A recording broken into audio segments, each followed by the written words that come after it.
ॐ सहनाववतु सहनौ भुनक्तु सह वीर्यं करवावहै तेजस्विनावधीतमस्तु मा विद्विषावहै। ॐ शान्ति शान्ति शान्तिः। अखण्डमण्डलाकारं व्याप्तं येन चराचरं तत्पदं दर्शितं येन तस्मै श्रीगुरवे नमः। अज्ञानतिमिरान्धस्य ज्ञानाञ्जनशलाकया चक्षुरुन्मीलितं येन तस्मै श्रीगुरवे नमः। गुरुर्ब्रह्मा गुरुर्विष्णु गुरुर्देवो महेश्वरः गुरुरेव परं ब्रह्म तस्मै श्रीगुरवे नमः। स्थावरं जङ्गमं व्याप्तं यत्किञ्चित् सचराचरं तत्पदं दर्शितं येन तस्मै श्रीगुरवे नमः। चिन्मयं व्यापि यत्सर्वं त्रैलोक्यं सचराचरं तत्पदं दर्शितं येन तस्मै श्रीगुरवे नमः। त्वमेव माता च पिता त्वमेव बन्धुश्च सखा त्वमेव विद्या द्रविणं त्वमेव सर्वं मम देवदेव त्वमेव सर्वं मम देवदेव।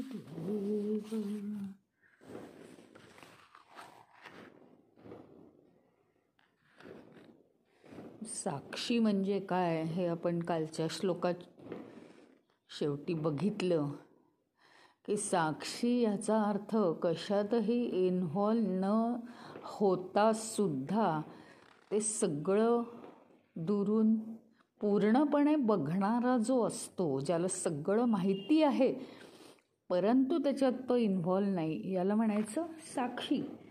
या कन्सेप्टपर्यंत आपण काल इथे थांबलो होतो. आणि असा हा जो साक्षी असतो तो सदाशिव असतो. सदाशिव म्हणजे नेहमी पवित्र, मंगल, शुभ असतो तो, कारण तो कशातच भाग घेत नाही.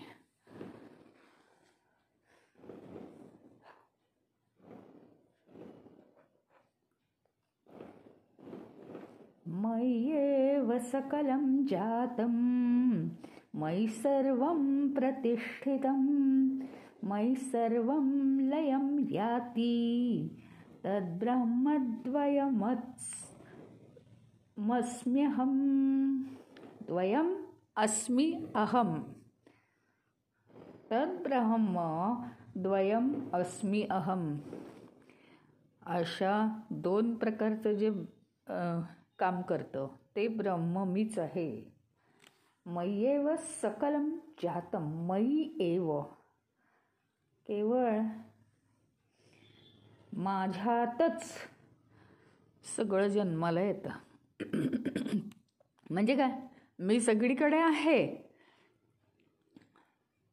सगळीकडे जर मीच आहे तर जन्माला येणं, मृत्यूला जाणं, निर्माण होणं, नाश होणं, या सगळ्या क्रिया माझ्यामध्येच होतात.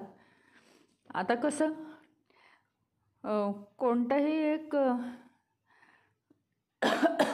जलाशय आहे, कोणताही नदी आहे, समुद्र आहे किंवा काहीतरी आहे, तलाव आहे, काही आहे, त्याच्यातले जलचर प्राणी हे जलचर प्राण्यांचं जीवन, त्यांचा जन्म, निर्माण होणं, त्यांचा नाशसुद्धा कधीकधी हे सगळं कसं पाण्यातच होतं. त्याप्रमाणे सगळीकडे जर परब्रह्मच आहे तर मयी एव सकलम जातम. जात म्हणजे जन्म घेणे. सगळं काही जे जन्म घेतं ते माझ्यातच. जन्म म्हणजे इथे निर्माण होणं, जन्म होणं, सजीवांचा जन्म होतो. निर्जीव वस्तूंचं जे निर्माण होतं ते सगळं काही माझ्यातच होतं. मयी सर्वम प्रतिष्ठितम. माझ्याच जन्माला येतं आणि माझ्याच ठिकाणी अधिक स्थिर होणे. विशेष करून माझ्याच ठिकाणी जे स्थिर होतं, म्हणजे ते स्थिर आहे असं भासतं. परंतु जे जन्माला येतं ते नष्टही होतं.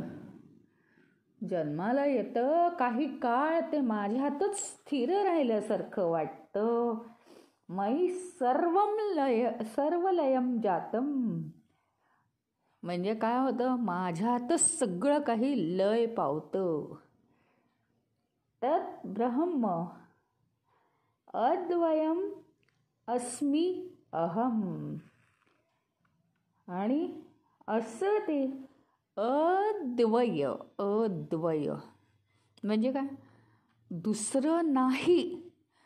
त्या ब्रह्माशिवाय दुसरं काहीही नाही आहे या सृष्टीमध्ये. केवळ आणि केवळ तेच ब्रह्म. अद्वय, अद्वितीय म्हणजे दुसरं काही नाही, तेच आहे एक. आणि असं ते अद्वय ब्रह्म केवळ मी आणि केवळ मीच आहे.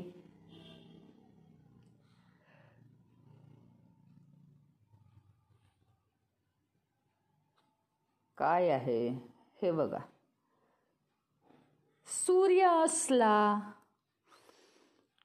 की जे असेल अस्तित्वात ते सगळं कोरडं होतं.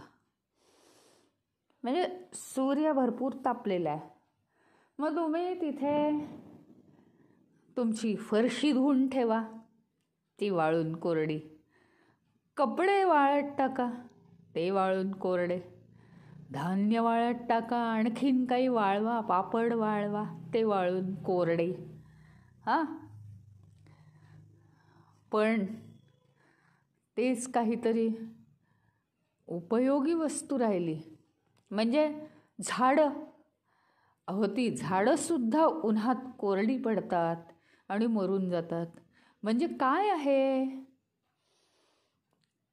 हे जे परब्रह्म आहे ह्याच्यात हे कशाला तरी निर्मितीला कारणीभूत होतं, कशाला तरी स्थिर होण्याला कारणीभूत होतं आणि कशाला तरी लय पावण्याला कारणीभूत होतं. त्याला मग आपल्यासारखे अज्ञानी लोक वाटेल तो दोष देतात. असं कसं झालं, चैतन्य काम करतंय ना, मग असं कसं झालं, असे लोक दोष देतात. परंतु आता याच्यात सूर्याची काय चूक आहे. सूर्य सूर्याच्या वेळी आलेला आहे. झाडांना पाणी तुम्ही घाला ना, नाही घातलं तर सूर्याचे जे परिणाम व्हायचे ते होणारच. बाकी सगळं काय होतंय, काहीवर चांगले परिणाम होत आहेत, काही स्थिर होत आहे आणि काही काय होतंय, काही नाश पावतंय. प्रत्येकच गोष्टीचा तो गुणधर्मच आहे.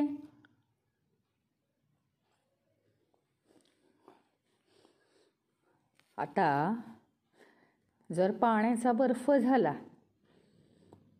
आता बर्फ झाल्यामुळे पाणी अवेलेबल नाही, पण पाण्याचा बर्फ झाल्यामुळे उन्हाळ्यात गार असं काहीतरी सरबतात ते बर्फ टाकला की बरं वाटतं. म्हणजे प्रत्येक ह्याचे 2-2 गुणधर्म आहेत, 2-2 काय 3-3 गुणधर्म आहेत. काहीतरी चांगला एक गुणधर्म आहे त्याचा, काहीतरी लय पावण्याचा एक गुणधर्म आहे आणि काहीतरी एक स्थिर राहण्याचा गुणधर्म आहे. प्रत्येकच गोष्टीचं असंच आहे ना मुळी.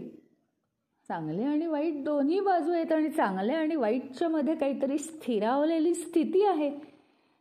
त्यामुळे कुठलंही जे कार्य आहे ते कारणापासून वेगळं राहू शकत नाही. कुठलंही कार्य घ्या, ते कारणापासून वेगळं कधीच करता येत नाही. लाटा उठताना दिसतात की नाही समुद्रात? बघा तुम्ही, लाटा उठतात. अहो, समुद्र आहे म्हणून लाटा उठतात. त्या लाटा कशाच्या बनतात? शेवटी समुद्राच्या पाण्याच्या लाटा बनतात. मग आता आपण थोडं थोडं मागे मागे जाऊ. म्हणजे ही तर नुसती उदाहरणापुरती उदाहरणं होत आहेत, पण नेमकं कसं कळेल? तर सगळ्यात पहिली गोष्ट म्हणजे एक जर उदाहरण आपण घेतलं की जे मन आहे आपलं, विचारांच्या लाटा उठतात, विचारांचे तरंग उठतात. मन आहे म्हणून त्याच्यात विचार येतात आणि जातात. मन म्हणजे विचारांचा प्रवाह. मन आहे म्हणून विचार प्रवाहित होतात. म्हणजेच विचारांच्या लाटा या मनामुळे. मन आहे म्हणून विचारांच्या लाटा. मनच नाही. तुम्ही म्हणाल मनच नाही ही स्थिती कशी येते? ते दोन ठिकाणी येऊ शकेल. एका ठिकाणी म्हणजे आत्मसाक्षात्कारी पुरुषाच्या ध्यानाच्या वेळी मन नाही अशी स्थिती त्याला येऊ शकते. तर मन कुठेतरी असेल. आपल्याला फक्त उदाहरणासाठी उदाहरण समजावून घ्यायचं आहे. मग तो ज्यावेळी पूर्णपणे आत्मसाक्षात्कारामध्ये बुडून गेलेला असतो, ध्यानस्थ झालेला असतो, त्यावेळी मन नाही आणि विचारांचे तरंग पण नाहीत. आणि अजून केव्हा नाहीत विचारांचे तरंग? ज्यावेळी बॉडी आहे पण चैतन्य नाही, तेव्हा मन नाही. तेव्हा विचारांचे तरंग नाहीत त्याच्यात. ह्याचा अर्थ विचारांच्या लाटा आहेत कारण मन आहे. मन असेल तर विचारांच्या लाटा आहेतच, विचारांचे प्रवाह आहेतच. परंतु चैतन्य असेल तरच मन आहे. चैतन्य नसेल तर मन नाही. मन हे का घेतलेलं आहे? आता विचार घेतले म्हणून मन घेतलं आहे, मन घेतलं म्हणून चैतन्य घेतलं आहे. नाही तर सगळंच, देह आलं, सगळं आलं, इंद्रिय आली, मन आलं. चैतन्याशिवाय हे काहीच नाही. कुठल्याही कारणाशिवाय कुठलंही कार्य होऊ शकत नाही. लाटा निर्माण होण्याचं कारण समुद्र आहे आणि विचार निर्माण होण्याचं कारण मन कार्यरत राहण्याचं कारण चैतन्य. आपला विषय मूळ काय चालला आहे या श्लोकात? मयि सर्वलयम जातम. माझ्यातच सर्व लय पावतं आणि माझ्यातच सर्व जन्म घेतो. सगळं काही माझ्यातच जन्म घेतं, सगळं काही माझ्यातच लय पावतं. सगळ्याचं कारण चैतन्य आहे. चैतन्य आहे म्हणून जन्म घेणं, निर्माण होणं, स्थिर होणं आणि नाश पावणं किंवा मृत्यू येणं हे केवळ प्रकाशित होतं. चैतन्य आहे म्हणून, नाही तर काहीही होणार नाही. यातलं काहीही होणार नाही. म्हणजे काय, काहीही झालेलं दिसणार नाही आणि कशालाही अर्थ नाही. पहिलं म्हणजे हे जन्मच पावणार नाही. चैतन्य नसेल तर जन्मच होणार नाही, निर्मितीच होणार नाही. मग नाशाचं काय राहिलं? कुठल्याही कारणाशिवाय कार्य होऊ शकत नाही.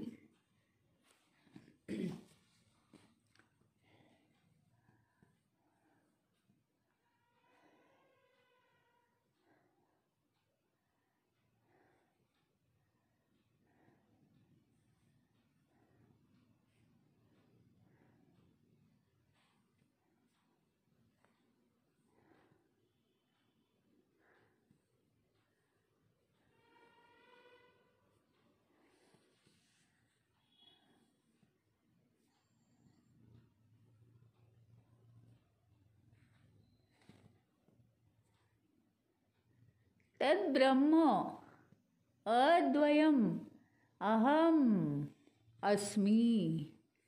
असं अद्वय ब्रह्म मी आहे हे म्हणण्याचं कारणच आहे की या परब्रह्माशिवाय या दुनियेत काहीही नाही. आपण जर एक असं विचार केला की जेव्हा आपण बघा एका स्थितीतून दुसऱ्या स्थितीत जातो. स्थिती म्हणजे काय? समजा एक साधी गोष्ट आहे, झोप, निद्रावस्था. निद्रावस्थेतून आपण जागृत अवस्थेत जातो. तर निद्रावस्थेतला आपण काही आणू शकतो का जागृत अवस्थेत? काही नाही. जागृत अवस्थेतला आपण स्वप्नावस्थेत काही नेऊ शकतो का? काही नाही. म्हणजे काय, प्रत्येक अवस्था ही अशी जणू काही लोखंडाच्या भिंती आहेत त्याला, त्याच्यात आपण पूर्णपणे घडलेलो असतो.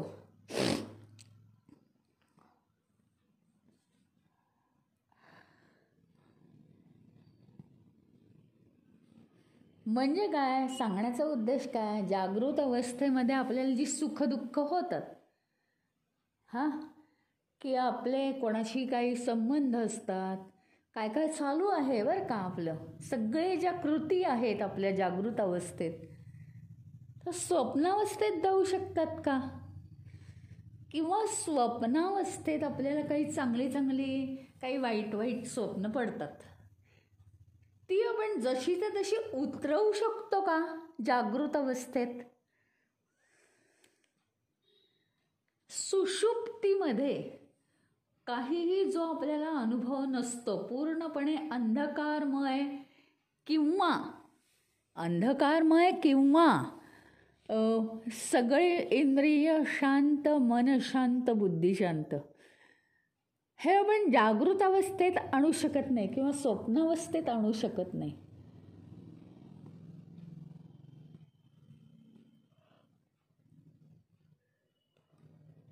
एकंदरीत काय माहिती का, मागच्या श्लोकाशी, मागच्या दोन श्लोकांच्या आधी असलेल्या श्लोकाशी जर संबंध लावायचा असेल तर तो जो जागृत अभिमानी जीव आहे त्याला फक्त जागृत अवस्थेतलं उपभोगण्याचा अधिकार आहे. स्वप्नाभिमानी जीवाला फक्त स्वप्नातल्या अवस्थेतलं भोगण्याचा अधिकार आहे.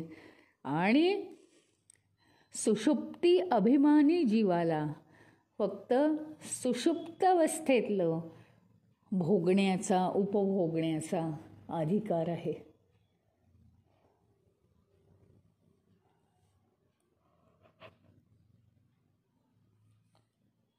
इतकं अगदी कडक बंदोबस्त आहे, म्हणजे इकडचं तिकडे काहीही होऊ शकत नाही. सगळे तिथे उभे आहेत बंदोबस्त करायला.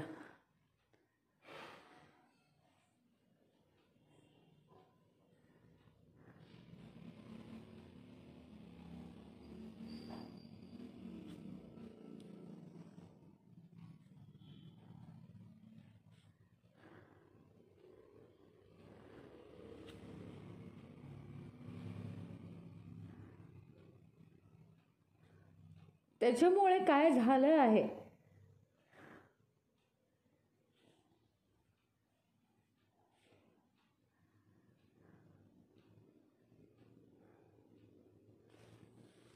की आपण एकदा अशीच अवस्था आपल्याला केव्हा येते माहिती आहे का? खरी जागृत अवस्था म्हणजे आपल्याला देह मिळतो आणि देह मिळण्याआधी तो जणू काही चैतन्य अवस्थेतच असतो. कारण सूक्ष्म देह असतो फक्त तिथे, कारण देह असतो, कारण देह, आणि तो चैतन्य अवस्थेतच असतो. आता ती अवस्था सोडून एकदा का आपण जागृत अवस्थेत आलो आणि ही सुखदुःख भोगायला लागलो देहाशी संलग्न होऊन, की आपल्याला ते आठवत नाही. परंतु काय केलंय, परमेश्वराने ती शक्ती दिली आहे या देहाला, बुद्धी असल्यामुळे ती शक्ती दिली आहे की आपण पुन्हा त्या पूर्वस्थितीचं स्मरण करून ते आठवू शकतो. पण झालंय काय हे त्यांनी सांगितलंय.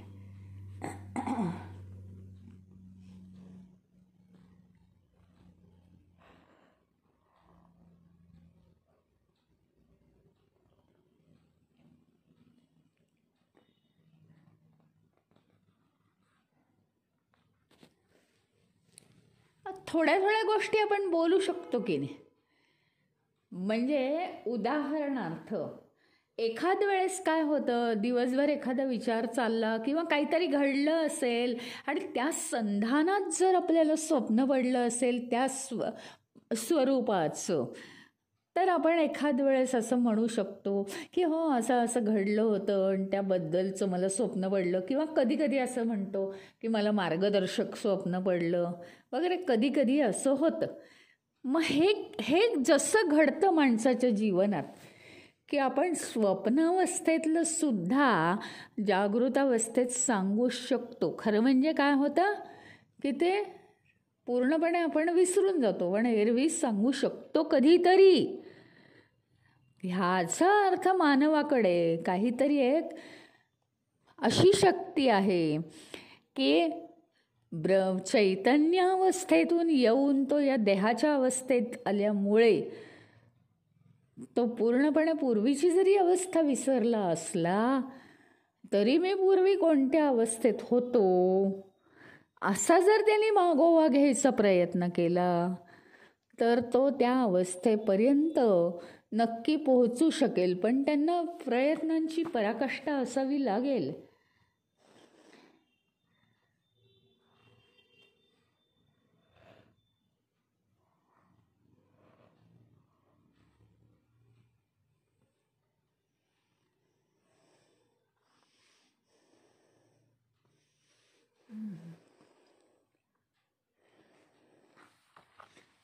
फक्त काय आहे की माणसाकडे जर एरवी या जीवनामध्ये जर हे असेल की स्पष्ट करून सांगण्याची क्षमता असेल,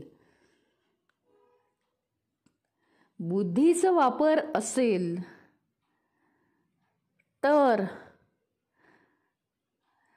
हळूहळू या पूर्व अवस्थेचा मागोवा घेत घेत, आणि म्हणूनच ध्यान करायचं आहे. ध्यानावस्थेत आपल्याला ही पूर्वीची जी चैतन्य अवस्था आहे ते सगळं आपल्याला आठवायला लागतं.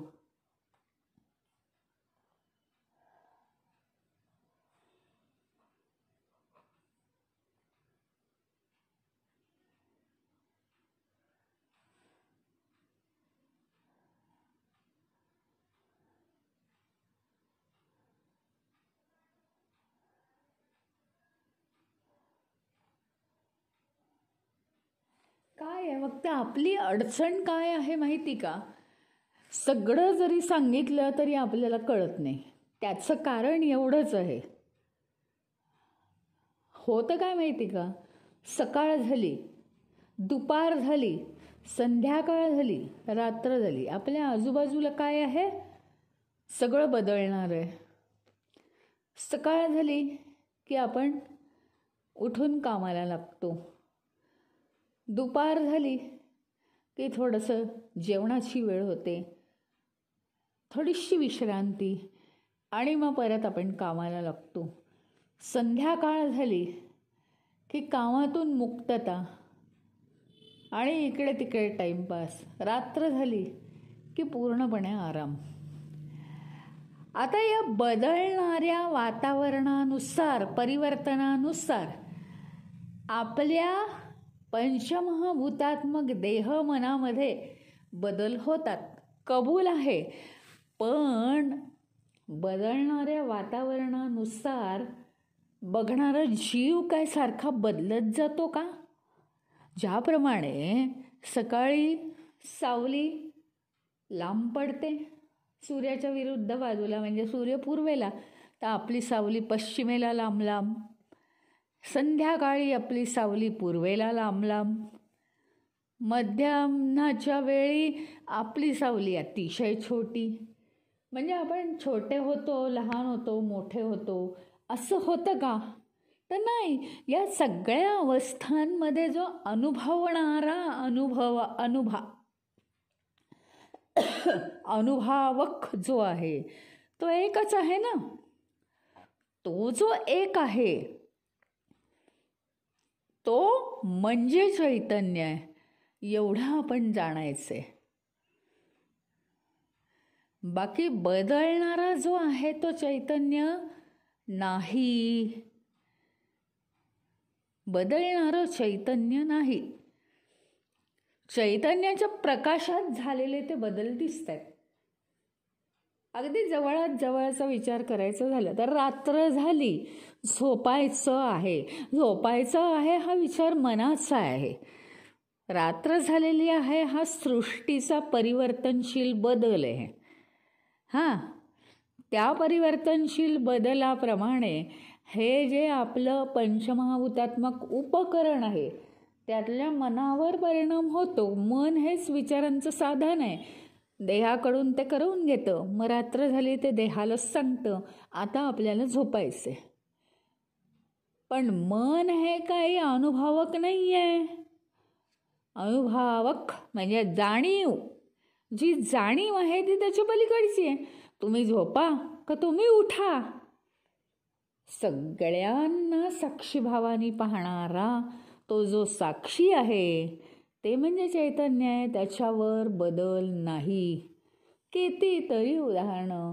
लहानपणचा मी, नंतर किशोरावस्थेतला मी, तरुणावस्थेतला मी, आणि आत्ताचा मी, वृद्धावस्थेतला मी, हा सगळा सारखाच आहे. एक आणि एकच आहे तो बदललेला नाही. देहाला अवस्था वेगवेगळे येऊ देत. देहाशी संबंधित हे विश्व बदलू दे. सुख दुःख चांगलं वाईट येऊ दे. तरी हा जो बघणारा आहे, हा जो साक्षी आहे, तो कधीही त्याला सोडून जात नाही. तो त्याच्या जीवनातलं सगळं पाहत राहतो साक्षी रूपाने, आणि तो त्याला जिवंत नाही का ठेवत राहतो. त्याच्याही पलीकडे विचार केला तर जीवन असो, स्थिर असो, मृत्यू असो, तरीसुद्धा तो साक्षी आहेच सगळ्या अवस्थांमध्ये.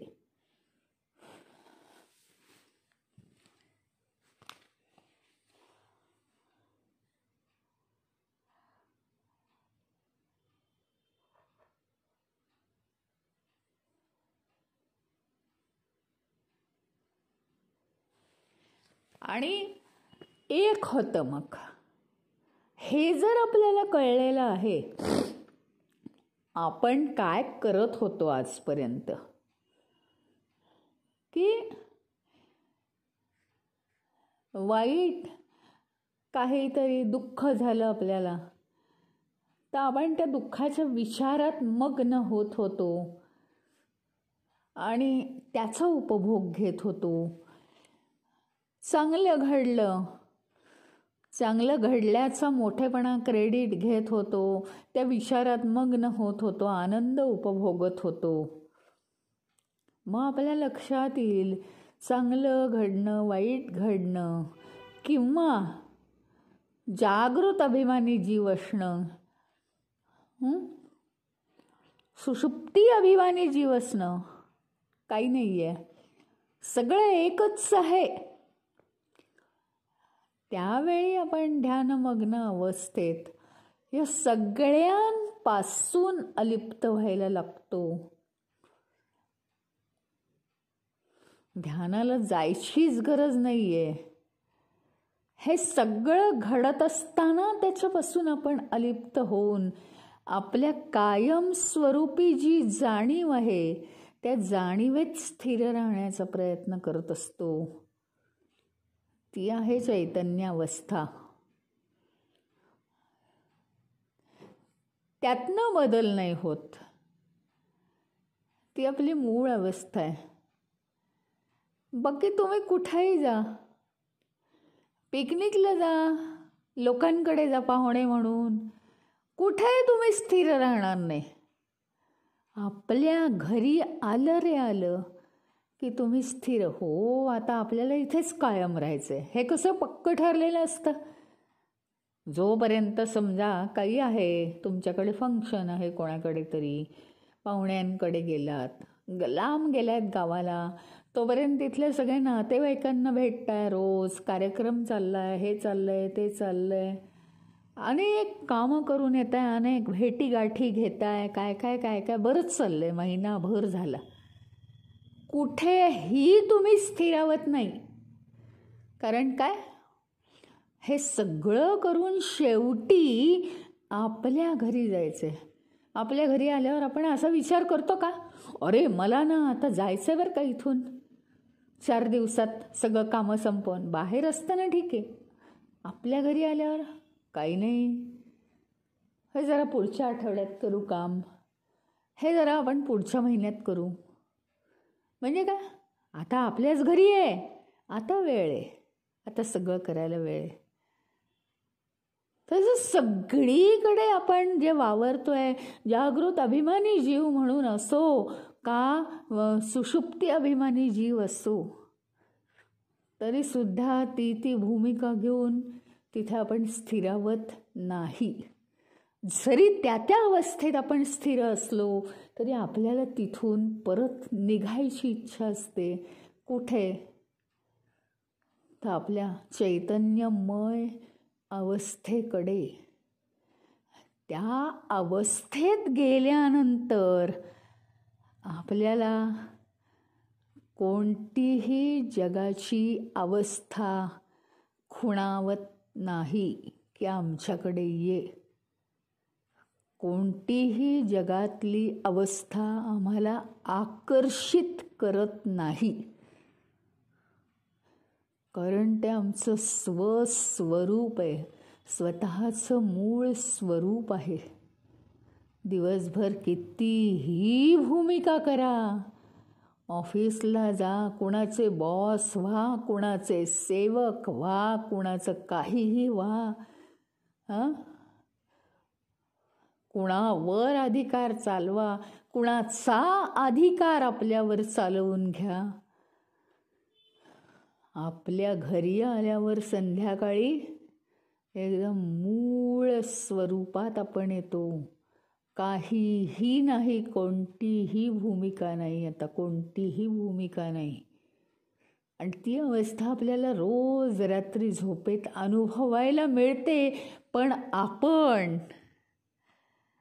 आपण या वासनांनी इतके पछाडलेलं असतो आणि वासनांमधून निर्माण होणारी कर्म इतकी आपल्याला खुणावत असतात की तेवढ्या वेळ झोपायचं, थकलेल्या शरीराला आराम, की पुन्हा मन जागृत होतं आणि पुन्हा दुसऱ्या दिवशी कर्मांना लागतो आपण. पण आपल्याला हा रात्रीची झोप हा एक क्लू दिलाय की तुझं मूळ स्वरूप काय आहे. त्या मूळ स्वरूपात गेल्यावर तुला किती आनंद होतो. स्वप्नात जाऊ नकोस, सुषुप्ती अवस्थेत गेल्यावर जर तुला आनंद होतो, तिथे तो सुषुप्ती अभिमानी जीव आहे, ती तरी अरे तात्पुरती अवस्था आहे, पण त्याही पलीकडे एक अशी अवस्था आहे, तिचा तुला इच्छा होतीये का तिथं जायची? नाही कळलं तुला? परत 24 तासांनी झोप घे. रोज रात्री हकलू दिलेला आहे आपल्याला की इथं तुझं मूळ स्वरूप आहे. त्या स्वरूपात काही काळ राहण्याचा प्रयत्न कर. त्या स्वरूपात जर तुला राहता आलं तर तुला कोणतंही आकर्षण खेचू शकत नाही आणि कोणताही तुला उपद्रव कशाचाही होऊ शकत नाही. अशी अवस्था ती आहे.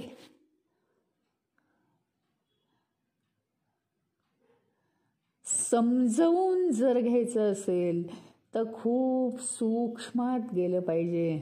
सतत सतत सतत चैतन्य सूक्ष्म रीतीने आपल्याला खुणावत असतं. अरे असं कर, अरे ही तुझी मूळ अवस्था आहे, अरे हा तुझ्यातला साक्षी आहे, तू जरा अरे अलिप्त राहायला बघ. अनेक गोष्टी अशा घडत असतात पण आपण अलिप्त होत नाही. अलिप्त म्हणजे काय? ती अवस्था आपल्याकडे आणली जाते, आपल्या समोर आणली जाते. आपण चैतन्य आहोत ही अवस्था रोज आपल्याला झोप आणून आणली जाते, पण तितकं सूक्ष्म व्हायला आम्हाला वेळच नसतो. ही आमची अडचण आहे.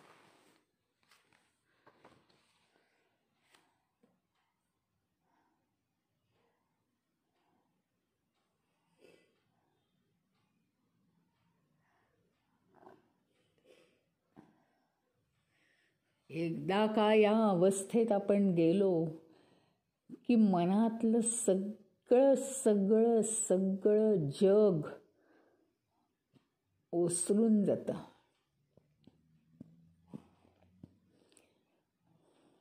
जसं गावामध्ये नदीला पूर आलेला असतो, गावात पाणी शिरतं, धरणाची दारं उघडतात, सगळं गावातलं पाणी ओसरून जातं. त्याच्याप्रमाणे एकदा का चैतन्याचं दार उघडलं,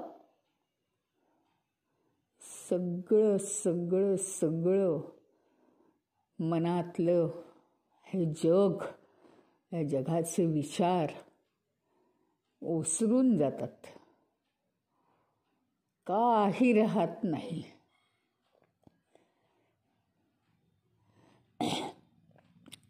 कशाची इच्छा राहत नाही.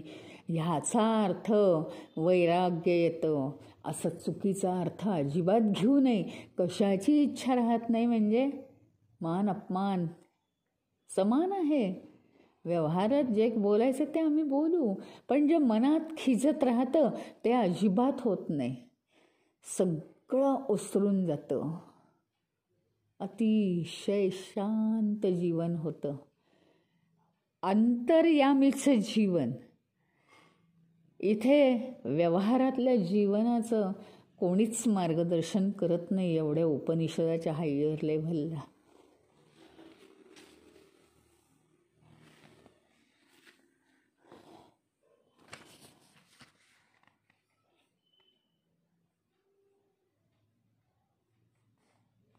अणोरणीयान्नहमेव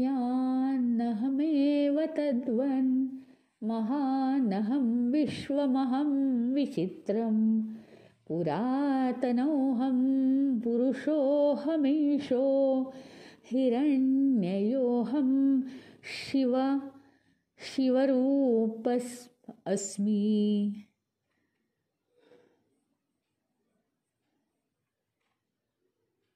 अणोरणीयान् अहम एव तद्वन्.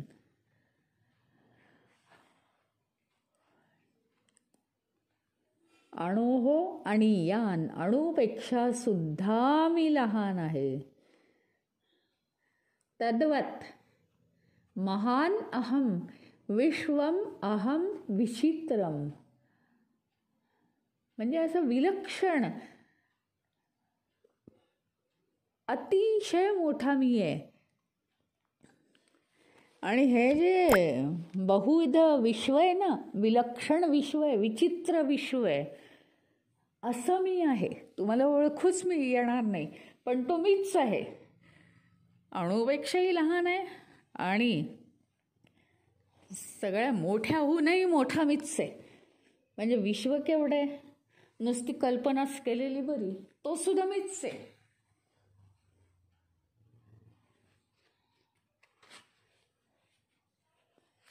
आणि ती कल्पना येण्यासाठी म्हणजे सगळ्या दृष्टीने पाहिलं तर काय आहे, मीच आहे सगळीकडे.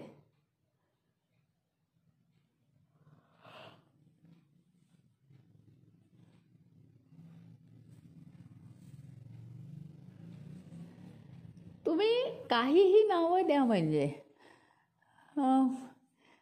तुम्ही म्हणता ईश्वराने शिक्षा केली, तो सुद्धा चैतन्य मीच आहे. आणि ईश्वराने वर दिला, कृपा केली, तो सुद्धा चैतन्य मीच आहे, असं म्हणणं आहे.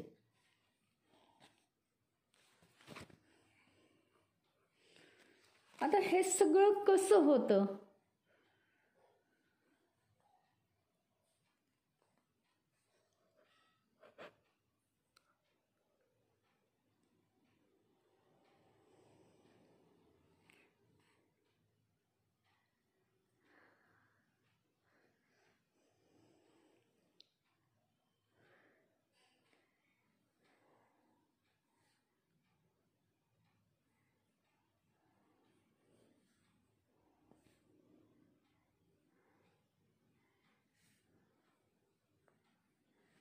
काय आहे माहिती का, तुम्हाला हे असं दिसतं, तसं दिसतं. ते जे वेगवेगळे आरसे असतात बघा, म्हणजे बहिर्गोल आरसे, अंतर्गोल आरसे.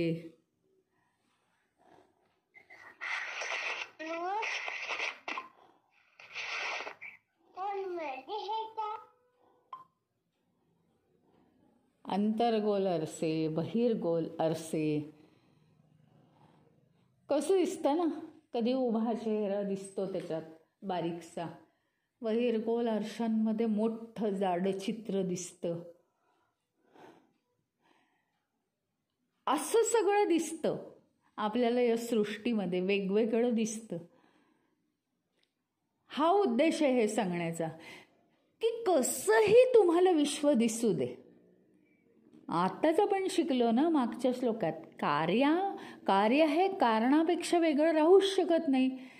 मध्ये जाड दिसू दे, ते बारीक दिसू दे, ते अमकं दिसू दे, ते तमकं दिसू दे, अणूहून लहान मी आहे, सूक्ष्मातिसूक्ष्म मीच आहे. आणि मोठ्याहून मोठा, कितीही मोठा, तो सुद्धा मीच आहे. संपूर्ण विश्व भरून सुद्धा मीच आहे, हे सांगण्याचा उद्देश असतोय. तुम्हाला त्यात कोणतीही स्वरूप दिसू दे, मग तो कोणताही अभिमानी जीव असू दे, कोणताही संकटकाळ असू दे, कोणतंही चांगली घटना असू दे, अरे तरीसुद्धा हे सगळं काय आहे माहिती का, सगळ्या लाटात समजा तुम्ही वस्तू, व्यक्ती, घटना आणि आणखीनही काही, संपूर्ण जन्मल्यापासून मृत्यूपर्यंतचे सगळे जे क्षणोक्षणीचे अनुभव किंवा जे काही आहे, विचार, अनुभव आणि वाटेल ते जे काही तुमच्या अनुभवाला येतं, सगळं सगळं लहान मोठं ते मीच आहे. म्हणजे हे कसं असेल, हे कसं चैतन्य असेल? इतकं बारीक कधी चैतन्य असतं का? नाही, हा तर चैतन्याचा अपमान आहे, असं नाही तुम्ही म्हणू शकत. चैतन्य हे कारण आहे या जगाचं. त्याच्यामुळे इथे घडलेली प्रत्येक घटना ह्याच्यामध्ये आपल्याला चैतन्यच पाहावं लागतं. लाटांमध्ये काय लाटा आहेत, काय लाटा आहेत, केवढी उंच लाट आहे नाही, केवढी छान लाट, असं नाही आपण रमून जात. अरे ती लाट ही पाण्याची आहे, तिथे समुद्र आहे म्हणून लाट आहे. त्यावेळी आपण काय म्हणतो माहिती आहे, समुद्र खवळलाय आज, समुद्र खवळलाय. त्याच्या लाटा आता खूप आपल्यापर्यंत जमिनीपर्यंत यायला लागल्यात. लाटेचं कौतुक नाही करत आपण, आपलं लक्ष समुद्राकडे असतं. समुद्र हे कारण आहे, लाट हे कार्य आहे त्यातून निर्माण झालेलं. त्यामुळे देहाची, मनाची, बुद्धीची, इंद्रियांची सगळी कार्य यांचं मूळ कारण म्हणजे चैतन्य आहे. मूळ कारण म्हणजे आमचा अहंकार नाही आहे. ते मी केलं हे होऊ शकत नाही. चैतन्य आहे म्हणून ते होतंय, हे नक्कीच आपल्याला कळलं पाहिजे. अहंकार शिल्लक राहू शकत नाही, अहंकार शिल्लक राहू शकत नाही.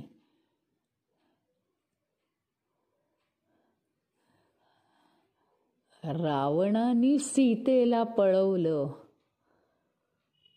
एका पुस्तकात मी वाचलं रामायणाबद्दल. रामाच्या मनात काय निर्माण झालं माहिती आहे? रावणाने सीतेचं अपहरण केलं किंवा कैकेयीनी मला वनात पाठवलं, त्यामुळेच तर मुळी एवढ्या मोठ्या पृथ्वीवरती जी जी वाईट वृत्ती होती, सगळे राक्षस त्यांना मारणं, राक्षसांचं निर्दालन करणं, संपूर्ण पृथ्वीतलावरचं दुष्टपणाचं निर्दालन, एवढं मोठं कार्य केवळ एका रावणाच्या दुष्टपणामुळे झालं. म्हणजे हा रावण किती उपकारक आहे माझ्यासाठी, असं विचार आपण करू शकतो का? करू शकतो का हे सांगा. मूळ स्थितीकडे नेहमी आपलं लक्ष गेलं पाहिजे. मूळ स्थिती काय आहे, ह्या सगळ्याला कारणीभूत. आणि पुन्हा पुन्हा श्रीरामांच्या डोळ्यातून पाणी यायचं भगवंताविषयी, की भगवंता तू माझ्यावर केवढे मोठे उपकार केलेले आहेस. जन्माला येऊन या विश्वामध्ये कुणीही इतकी शस्त्रास्त्र, त्यांचे मंत्र, कुणालाही आजवर एवढ्या ऋषींचे आशीर्वाद काही लाभलं नाही. मला जन्माला येऊन हे सगळं सगळं सगळं मिळालं. या वनामध्ये, वेगवेगळ्या वनांमध्ये भले राक्षसांची भीती असू दे, काय निसर्ग सौंदर्य. अरे प्रत्येक ठिकाणची वेगवेगळी गंगा आणि तिच्या मला ह्याच्या पाण्यामध्ये, जलामध्ये, पवित्र जलामध्ये स्नान करता आलं. सूर्यदेवाची उपासना होऊ शकली. जर मी राजा झालो असतो तर हे झालं असतं का? सगळ्याच्या मुळाशी जे चैतन्य आहे, या चैतन्यामुळेच सगळ्या गोष्टी घडतात. त्या चैतन्याला रोज दंडवत, रोज दंडवत. सगळं जे काही आपल्या जीवनात घडतं ते सगळं आपल्या भल्यासाठीच घडतं, सगळं भल्यासाठी घडतं. आणि सगळ्याचं कारण काय आहे? सगळ्या लाटा ज्या दिसत आहेत आपल्या जीवनात, चांगल्या वाईट, उंच लहान, सगळ्या लाटांचं कारण चैतन्य आहे. त्याच्याच प्रकाशात तर या लाटा दिसत आहेत, दुसरं काही नाही. मग त्या लाटा कशाच्याही असू देत, पण चैतन्यामुळेच हे सगळं आहे. आज जर चैतन्य नसतं तर अहो मी दुःखी आहे, मी सुखी आहे, मी आनंदी आहे, हे सुद्धा म्हणता आलं नसतं. परमेश्वर सुद्धा नास्तिकांबद्दल हेच म्हणतो, अरे या जगात ईश्वर आहेच कुठे, म्हणून काय ईश्वर त्यांना काय सोडून देतो, तुला दाखवतोच आता ईश्वर आहे की नाही ते, असं नाही ना म्हणत. तो काय म्हणतो, अरे तू हो म्हण का नाही म्हण, पण आज ईश्वर आहे म्हणून तरी तू ईश्वर नाही आहे म्हणू शकतोस. म्हणजे माझ्या जीवनातल्या सगळ्या स्थितीमध्ये, या श्लोकाचा अर्थ तोच आहे, माझ्या जीवनातल्या सगळ्या स्थितीमध्ये ते चैतन्यच कार्यरत आहे. किंवा उलट, चैतन्यामध्येच माझ्या जीवनातल्या सगळ्या स्थिती निर्माण होतात आणि नाहीशा होतात. एक एक श्लोकाचा वेगवेगळा विचार करण्याची ही जी रीत आहे ना, ही अंतिमतः आपल्याला मायेच्या विचारापासून थोडंसं अलिप्त करून या चैतन्याच्या विचाराकडे नेणारी आहे. हा त्यातला मतीचा अर्थ आहे.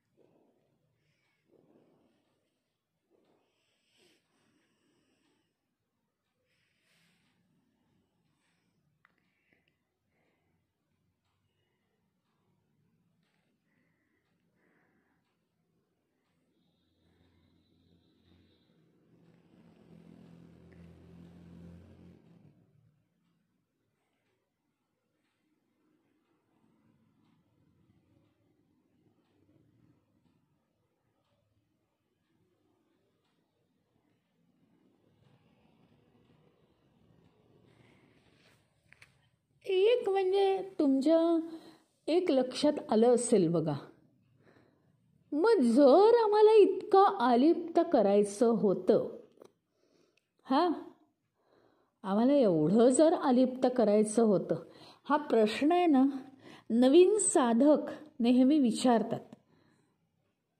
आणि विचारलेला पण आहे कोणीतरी. तुमच्या लक्षात आलं असेल की मग एवढं जर आहे तर आम्हाला एवढं दुःखमय जीवन का दिलं आहे ईश्वराने, का बरं त्याला आम्हाला असं द्यावंसं वाटलं, किंवा मग जर मायेपासनं अलिप्त राहायचं होतं तर का बरं ही माया आम्हाला आणून ठेवली आमच्या समोर, असं का केलं. याचं एक सुंदर उत्तर आहे. आयती उत्तर मी देणार नाही आत्ता, की काय आमच्या वासना होत्या, हे तर तुम्हाला माहीत झालंय. आता गीतेपासनं सगळं माहितीच आहे. वासना आहेत म्हणून आमचा जन्म आहे आणि आम्हाला क्षेत्र पाहिजे कर्म करायला म्हणून हे विश्व आहे, हे माहितीच आहे. पण हे उपनिषद आहे, त्याच्या पलीकडचं सांगताय काहीतरी. या श्लोकाशी संबंधित आहे म्हणून मी तो विषय घेतलेला आहे. काय आहे, समजा उदाहरणार्थ तुम्हाला आता काय करायचंय, आपल्याला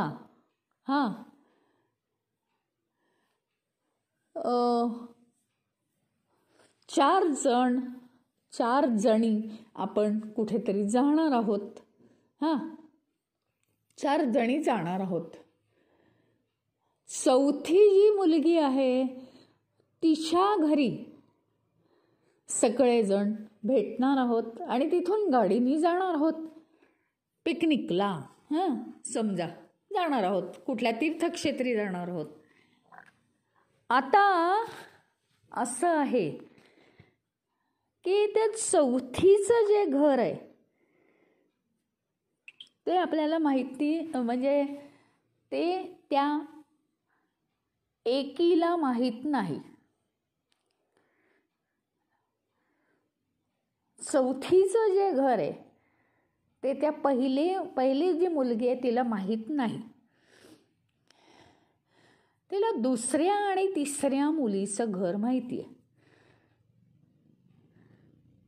तर त्या पहिल्या मुलीला दुसऱ्या मुलीपासून कोणत्या दिशेला तिचं घर आहे आणि तिसऱ्या मुलीपासून कोणत्या रस्त्यावर तिचं घर आहे हे सांगितलं जातं.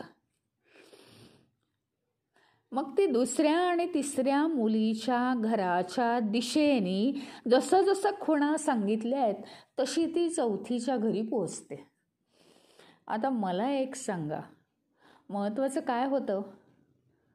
महत्त्वाचं हे होतं की चौथीच्या घरी पोहोचणं. दुसरी आणि तिसरी मुलगी कशासाठी आहे? त्याचा जरी प्रत्यक्षात काही संबंध नाही चौथ्या मुलीच्या घराजवळ जायला, तरीही त्याचा महत्त्वाचा संबंध आहे की त्याच्यावरून ते घरी पोचणं सोपं झालं. तीच खूण महत्त्वाची होती. 2 जी घरं तिला माहिती आहेत त्याच्यावरून पुढे जाणं सोपं झालं. ह्याचा अर्थ एवढा एकच आहे की आपल्या जीवनात ज्या घटना घडतायत त्या घटनांवरून त्या घटना पुढे जाण्यासाठी निर्देशित करतायत. हे बघ, हे दुःख झालं, अडकलास की नाही, ते त्यात तू अडकलास, पण काय झालं? क्लेशात झाले की नाही तुला? जिथे क्लेश होणार नाहीत ते बघ तिथे जा. आनंद झाला, अहो आनंदानंतर दुःख आहेच, थोड्या वेळापुरतं सुख येते. बघ, तू सुखात गेल्यामुळे जे दुःख झालं ते जास्त क्लेशकारक झालं. बघ, तिथे गेलास ना तर तुला क्लेश नाही आहेत. सारखं सगळं खुणावत आहे, आपल्याला सगळं खुणावत आहे. एक आहे, आपण पूजा करतो की नाही, तर पूजेमध्ये पहिलं काय असतं माहिती का? देवतेची पूजा करायला लागलं की पहिलं काय करता तो? देवतेची पूजा करताना म्हणजे ते प्राणायाम वगैरे मी नाही म्हणते, प्रत्यक्षात देवतेची पूजा करताना पहिलं काय करतात माहिती आहे? ध्यान करतात. का माहिती आहे? ते देवता जी आहे ती सूक्ष्म आहे आणि मी जो जीव आहे देहामध्ये राहिलेला, मी थोडंसं स्थूल आहे. अहो, स्थूलतेने मी काय त्या सूक्ष्म देवतेचं ध्यान हे करणार, पूजन. आणि समजा मी बोलवलं, गणपती बाप्पा या हो, असं बोलवलं तर येतील का? स्थूलातून सूक्ष्मात असं काय म्हणतात त्याला, कम्युनिकेशन होऊ शकत नाही. त्यामुळे होतं काय माहिती का, मला सूक्ष्मात गेलं पाहिजे, भगवंतासारखं मला सूक्ष्मात गेलं पाहिजे. त्याच्यासाठी मी ध्यान करतो. ध्यानाचा श्लोक म्हणून मी एकाग्र होतो त्या परमेश्वराशी आणि मग त्याला मी बोलवतो, तेव्हा तो येतो तो. म्हणजे सूक्ष्म रूप असलेल्या परब्रह्माशी, परब्रह्म तर किती सूक्ष्माहून सूक्ष्म आहे. आणि आपण इतक्या ढोबळ अवस्थेत राहतो या विश्वामध्ये. प्रत्येक गोष्ट आपल्याला काहीतरी खुणावते. प्रत्येक गोष्ट म्हणजे काय माहिती का, आपल्याला माणूस जाचतो बरं का. मनुष्य येतो, काहीतरी बोलतो, जातो. कधी कधी तो दुसऱ्याला उद्देशून काहीतरी डिवचतो, बोलतो. आणि खरं तर आपल्या अंतरंगात झालेल्या गोष्टीला ते डिवचलेलं असतं. दुसरी गोष्ट, कधीतरी मनुष्यच काय आहो, आपण जाताना ना कुठेतरी दुकानाची पाटी वाचतो, त्या पाटीवर असं काहीतरी असतं आणि काहीतरी आपल्याला आठवण येते, हो रे हो, हे नाव नाही का ते तिथे वाचलेलं, हो हे नाही का त्या माणसाने आपल्याला पैसे द्यायचे आहेत बघा, हो मी काही फोनच नाही केला त्याला. म्हणजे काय, प्रत्येक गोष्ट आपल्याला खुणावतीये काहीतरी. आणि ढोबळ नाही, इथे उपनिषदाच्या लेवलला म्हटलं तर प्रत्येक गोष्ट आपल्याला त्या कैवल्याकडे, त्या चैतन्याकडे तुम्ही जा.